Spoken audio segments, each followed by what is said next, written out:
You've donated a lot of money, one grant, $100,000. You've developed Sandlot. That is something that separates you from a lot of different people, but you didn't do it for publicity. I mean, I think the greatest way to give is anonymously, and unfortunately some of this ends up coming out. But you know, there's a selfish part of giving too, and I've had to say that it's filled me up inside enough that it doesn't really need to be announced. You know, I love doing it because, again, it's a little selfish too, because I get the rewards of that feeling of giving. And then when people find out, I think it taints it a little bit. Our Sandlot program is something special to me because I have a little boy playing baseball, and I want to see all parents come together and watch their kid grow and develop and have the joy of our great game, because our game can be ruthless. But for you to pay for hundreds of kids to get baseball instruction, you're also taking a young man who's in college playing for you and also teaching him, don't forget where you came from. No question. I mean, part of building a great program is helping these young men to understand that it's not always palm up, you know, it's palm down. And we all build on top of each other as a team, and giving back is a huge part of that. Being a teammate is a huge part of that. You know, people want to learn how to hit and people want to learn how to throw. I want to teach them how to be a teammate. And that's more important than throwing and hitting when it comes right down to winning games and having a great program. And part of being a teammate is giving back. And even when you don't want to, even when you're tired, and even when it's your day off. So it's been a win-win situation for the players, for the young people that come out, and for myself, who you know, started the concept. You consider yourself a leader? Most definitely. What's leadership mean to you? I think it starts personally. You know, it starts from within. A lot of leaders can go out and bark and talk and yell and scream, and I've done all that. But I think the most important part of leadership is, you know, having it within yourself and not being afraid to turn against the tide.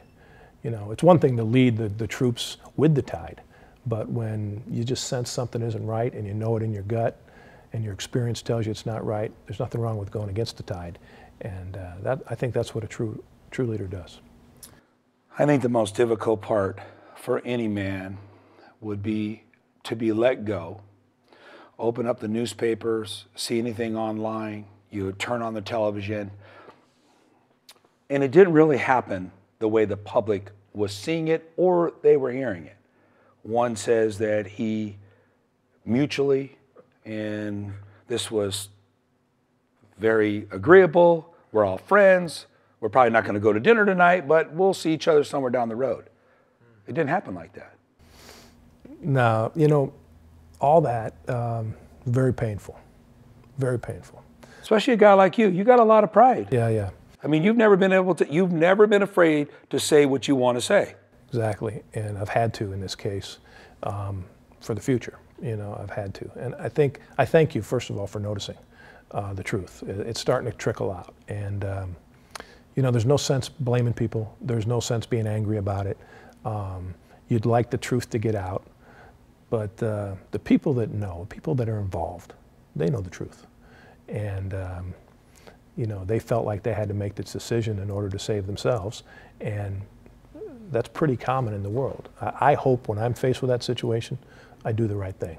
I hope when I'm faced with situations like that the people that are involved in this, you know, do the right thing the next time, because it's very hurtful. It doesn't just hurt the person that's getting let go. It hurts a lot of people around them. And it doesn't set up well for the future for the people who do that. It's not a right thing to do. All right, help me better understand, Coach.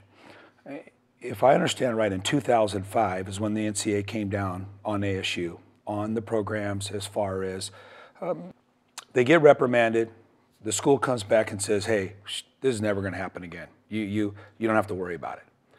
And all of a sudden ASU says, whoa, whoa, whoa, hold on. We promised we would never do this again. What are we going to do now? Well, anybody in their shoes probably would have done what they did.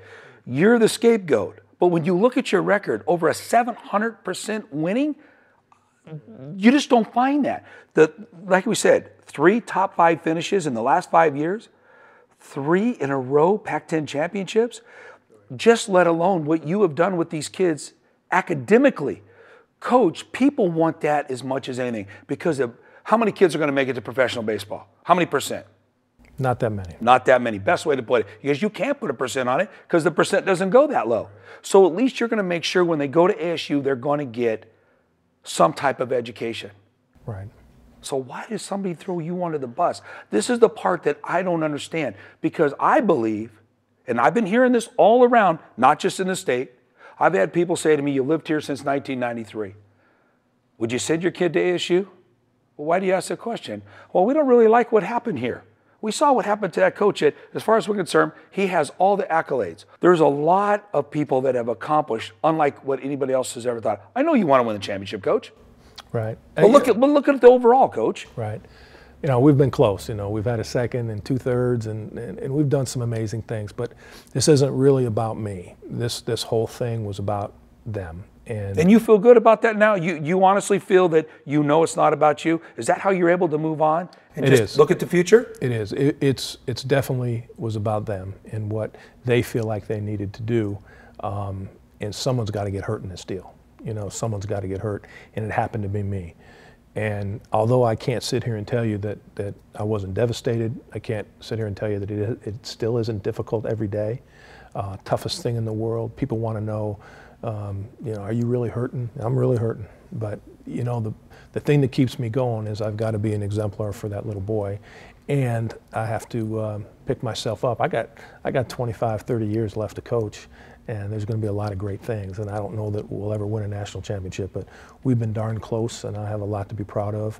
The situation here was awful. It was handled awful. And, you know, but that'll all come out, and it's over with now. Now it's how do we move on? How do we keep going? How do we put ourselves in a better situation? And how do we grow from it? You know, this is an opportunity to grow. You know, boy, I wish everybody knew the facts, and I wish everybody knew the truth, and because that's my ego talking, that your ego wants everybody to know how ridiculous this was. But the truth is they're probably not going to know, and they're probably not going to care by the time it all comes out.